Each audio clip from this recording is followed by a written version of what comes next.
Hi viewers, welcome to my kitchen. Banu கைமணம். உங்கள்கிட்ட மத்தியானம் வடித்த சாதம் மிச்சம் இருக்கா? வாங்க, அதை ரொம்ப ரொம்ப சூப்பராக டேஸ்டியாக மாற்றலாம். லெஃப்ட் ஓவர் ரைஸ் வச்சு ஒரு சூப்பரான ரெசிபி. 2 பல் பூண்டு பொடியாக அந்த தேய்க்கிறதுல தேய்ச்சி வச்சுருக்கேன். ஒரு சின்ன துண்டு இஞ்சி, ஒரு பாதி குடமிளகாய், நல்ல ஒரு சின்ன கைத்துண்டு கோஸ் எடுத்திருக்கேன். ஒரு கேரட்டு பொடியாக கட் பண்ணி வச்சுருக்கேன். ஒரே ஒரு பெரிய வெங்காயம் பொடியாக கட் பண்ணியிருக்கேன். இதுதான் இதுக்கு தேவையான காய்கறிகள். உங்களுக்கு விருப்பமான காய்கறிகள் நீங்கள் ஆட் பண்ணிக்கலாம். இந்த மாதிரி மத்தியானம் வடித்த சாதம் மிச்சம் இருந்தால் அதை அப்படியே கொடுத்தா குழந்தைங்க சாப்பிட மாட்டாங்க. அதை நம்மளோட கற்பனையை கலந்து கொஞ்சம் க்ரியேட்டிவிட்டி பண்ணி மாற்றி கொடுத்தோம் அப்படின்னா சூப்பராக சாப்பிடுவாங்க. நான் இது மத்தியானம் வடித்த சாதம். இன்றைக்கி நைட்டே தான் நான் செஞ்சுருக்கேன். இதை மத்தியானம் வடித்த சாதம் வெந்து போச்சு. இன்றைக்கி சமையல் பார்த்திங்கன்னா மணத்தக்காளி காய் போட்டு வத்த குழம்பு, அப்புறம் புடலங்காய் கூட்டு, ரசம். இப்போ மத்தியானம் சாப்பிட்டுட்டோம் அப்படின்னா அதே சமையலே ஊற்றி சாப்பிட பசங்களுக்கு பிடிக்காது. அவங்களுக்கு மட்டும் இந்த மிச்சமான சாதத்தை வச்சு நம்ம ஒரு சூப்பரான செஸ்வான் ஃப்ரைட் ரைஸ் மாதிரி ஒரு எம்மையான ஃப்ரைட் ரைஸ் தான் கொஞ்சம் டிஃப்ரெண்ட்டாக பண்ண போகிறோம். இதுக்கும் நான் எந்த ப்ரிசர்வேட்டிவும் ஆட் பண்ண போகிறதில்ல, எந்த பொடியும் கிடையாது. நம்மக்கிட்ட வீட்டில் இருக்கிற அந்த மசாலா சாமான்கள் காரப்பொடி வச்சே தான் பண்ண போகிறேன். வீடியோவை ஸ்கிப் பண்ணாமல் பாருங்கள். இப்போ தான் என்னோடய சேனலை ஃபஸ்ட் டைம் பார்க்குறீங்கன்னா பானு கைமணம் சேனலுக்கு லைக் போடுங்க, வீடியோவை ஷேர் பண்ணுங்கள், மறக்காமல் சேனலுக்கு சப்ஸ்கிரைப் பண்ணி சப்போர்ட் பண்ணுங்கள். இப்போ பெரிய கடாய் வச்சுருக்கேன். அதில் குக்கிங் ஆயில் நான் ஆட் பண்ணிக்கிறேன். நம்ம தேய்ச்சி வச்சுருந்த அந்த 2 பல் பூண்டு, ஒரு சின்ன துண்டு இஞ்சி எல்லாத்தையுமே சேர்த்து எண்ணெயில் நல்லா பொரித்து விடுங்க. இது நல்லா வதங்கட்டும்.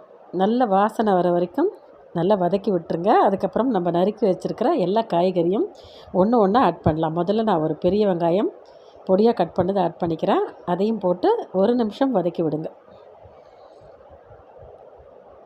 லேசாக ஒரு நிமிஷத்துக்கு திருப்பி விட்டுட்டு மறுபடியும் ஒவ்வொரு காய்கறியாக நம்ம ஆட் பண்ணிக்கலாம். அடுத்தது நான் கேரட் சேர்க்குறேன். ஒரு கேரட்டு, ஒரு சின்ன துண்டு கோஸும் பொடியாக கட் பண்ணி வச்சுருக்கேன். இப்போ நான் கேரட்டு சேர்த்துருக்கேன். அடுத்தது நம்ம கோஸ் சேர்க்குறோம். உங்கள்கிட்ட முட்டைக்கோஸ் இருந்ததுன்னா ஒரு சின்ன துண்டு சேர்த்துக்கோங்க. பெரிய குடமிளகாய் அதனால் பாதி எடுத்திருக்கேன். எல்லாத்தையும் சேர்த்து ஒன்று போல் நல்லா மிக்ஸ் பண்ணி வதக்கி கொடுத்துருங்க. இப்போ இதுக்கு நம்ம என்ன காரத்துக்கு ஆட் பண்ண போகிறோம் அப்படிங்கிறது தான் விஷயம்.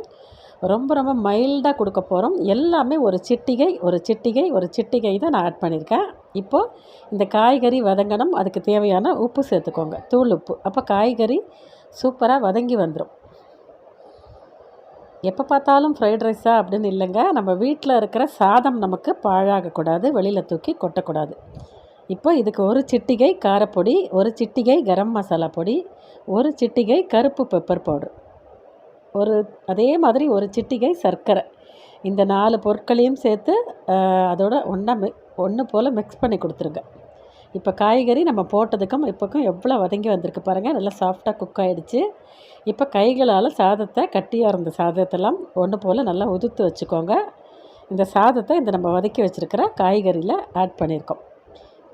நான் சொன்ன மாதிரி எல்லாமே ஒரு பிஞ்சு இல்லைன்னா 2 பிஞ்சு, ஒரு 1/4 டீஸ்பூன் குட்டி டீஸ்பூனில் 2 பிஞ்சு காரப்பொடி, 2 பிஞ்சு மிளகு பொடி, அப்புறம் ஒரு பிஞ்சு சர்க்கரை, ஒரு பிஞ்சு கரம் மசாலா இதெல்லாம் சேர்த்துருக்கோம்.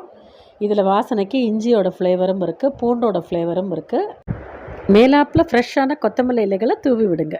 வீடியோ பிடிச்சிருந்தால் லைக் பண்ணுங்கள், ஷேர் பண்ணுங்கள், சப்ஸ்கிரைப் பண்ணிக்கோங்க. தேங்க்ஸ் ஃபார் வாட்சிங்.